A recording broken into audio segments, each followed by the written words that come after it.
করে মুখে আনি করে দূর দূর নতুন জীবন শুরু কি করে বলি বলো না আমার মনের কথা তুমি কেন বোঝো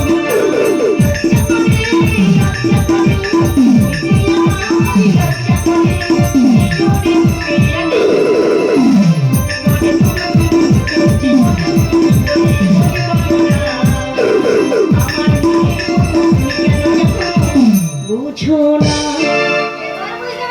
বুঝতে পেরেছেন মা আমি একে একে সপ্তম মাসে গর্ভবতী হয়েছি মা আমাকে সাত শাকগুলি ভেজে আমাকে দিতে হবে আপনি বসুন আমি বলছি মা লোটা ফুটিয়া মরি মুলা তুলি পূজা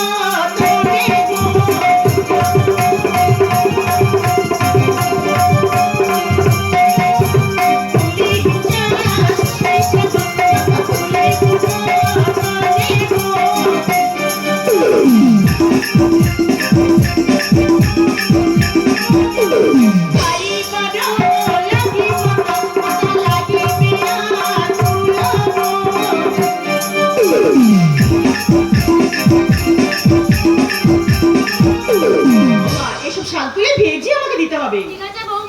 বেশ তাই চলুন মা